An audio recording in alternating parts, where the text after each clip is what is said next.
മോഡിയെയും BJP സർക്കാരിനെയും ഏതെങ്കിലും ഒരു പ്രവൃത്തിയുടെ പേരിൽ എന്നെങ്കിലും ഒരിക്കൽ പിന്തുണയ്ക്കേണ്ടി വരുമെന്ന് ഞാൻ ജീവിതത്തിൽ ഒരിക്കൽ പോലും കരുതിയിരുന്നില്ല. അവസാനം അത് വേണ്ടി വന്നിരിക്കുന്നു.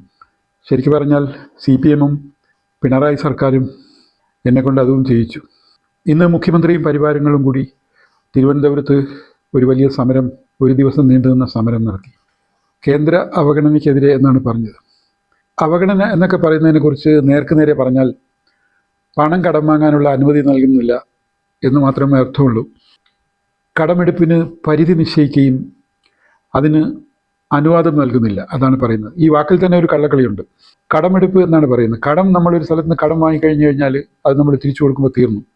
പക്ഷേ ഇവിടെ അതല്ല, ഇവിടെ പലിശയ്ക്ക് പൈസ വാങ്ങുന്നതാണ്. പലിശയ്ക്ക് പൈസ വാങ്ങുന്നത് എങ്ങനെ കടമാവും? അത് ജനത്തിനെ പറ്റിക്കാനാണ് കടമെടുപ്പ് എന്ന് പറയുന്നത്. ശരിക്കും പലിശയ്ക്ക് പൈസ വാങ്ങുന്നതാണ്.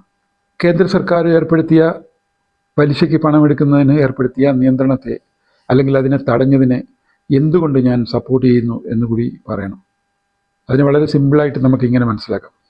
നമ്മുടെ ഒരു മാസത്തെ വീട്ടിലെ ചിലവ് 15,000 രൂപ എന്ന് കരുതുക. നമ്മുടെ വരുമാനം 10,000 രൂപയാണ്. ഇവിടെ ഒരു ഉത്തരവാദിത്തമുള്ള ഗൃഹനാഥൻ്റെ കർത്തവ്യം ഒന്നുകിൽ വരുമാനത്തിൽ 5,000 രൂപയുടെ വർധനവുണ്ടാക്കി വരവും ചെലവും തമ്മിൽ ബാലൻസ് ചെയ്യുക, അല്ലെങ്കിൽ ചെലവ് കുറച്ച് വരുമാനത്തിൻ്റെ പരിധിയിൽ നിർത്തുക. മൂന്നാമത്തെ ഓപ്ഷൻ ഇത് രണ്ടിൻ്റെയും കൂടെ ഒരു കോമ്പിനേഷനാണ്. ഒരു ഭാഗത്തുകൂടെ ചെലവ് കുറയ്ക്കുക, മറുഭാഗത്തുകൂടെ വരവ് വർദ്ധിപ്പിക്കുക, അങ്ങനെ അത് ബാലൻസ് ചെയ്ത് പോവാം. പക്ഷെ നമ്മുടെ സംസ്ഥാന സർക്കാർ ചെയ്യുന്നത് ഈ അധികം വരുന്ന 5,000 രൂപ പലിശയ്ക്ക് എടുക്കുക എന്നതാണ്. അതിനെന്തെങ്കിലും കഴിവോ സാമർഥ്യമോ ഒന്നിൻ്റെയും ആവശ്യമില്ല. കുറച്ച് ഉത്തരവാദിത്വമില്ലായ്മ മാത്രം മതി. നമ്മളങ്ങനെ കടം വാങ്ങുമ്പോൾ, നമ്മുടെ വീട്ടിലൊരു സിറ്റുവേഷനിൽ ഇതിനെക്കുറിച്ച് ചിന്തിച്ചാൽ, നമ്മൾ കടം വാങ്ങുമ്പോൾ നമ്മൾ ചിന്തിക്കുക എങ്ങനെ ഇത് തിരിച്ചു കൊടുക്കുമെന്നാണ്.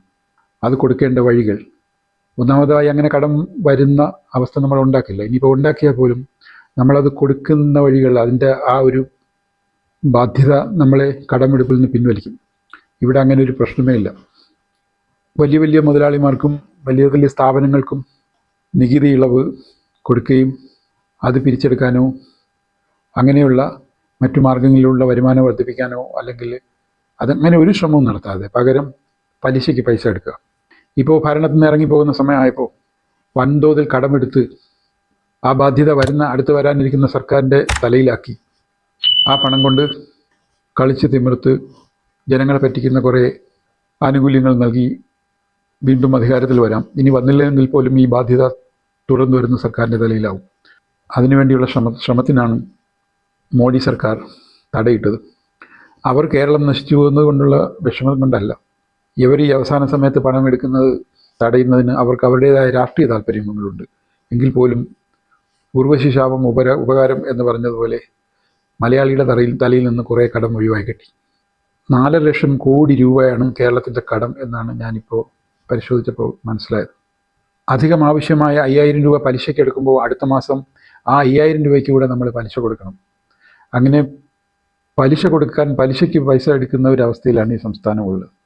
അത് ഈ സർക്കാർ മാത്രമല്ല, എല്ലാ സർക്കാരും ജനങ്ങളുടെ പൈസ കൈകാര്യം ചെയ്യുമ്പോൾ കാട്ടിലെ തടി തേവരുടെ ആന എന്ന നിലപാടാണ്. ലോകത്തിൻ്റെ എവിടെ പോയി ചികിത്സിക്കാനും തൊഴുത്തും സ്വിമ്മിംഗ് പൂളും കെട്ടാനും കാറുകൾ മാറാനും വീടുകൾ മാറാനും പലിശയ്ക്ക് പൈസ എടുത്ത് അതിൻ്റെ ബാധ്യത ജനങ്ങളുടെ തലയിൽ വെച്ചു കൊടുക്കുന്നതിനാണ് ഇപ്പോൾ ഭരണം എന്ന് പറയുന്നത്. ആ ഭരണത്തിന് വേണ്ടിയുള്ള അടുത്ത ഊഴത്തിനാണ് അവർ വീണ്ടും നമ്മളോട് വരാൻ പോകുന്നത്. എന്താ പറയുക, എന്തായാലും BJP ഗവൺമെൻറ് ഉദ്ദേശം എന്തായാലും ചെയ്ത ഒരു നല്ല കാര്യത്തിന് അഭിനന്ദനങ്ങൾ, അല്ലെങ്കിൽ നന്ദി.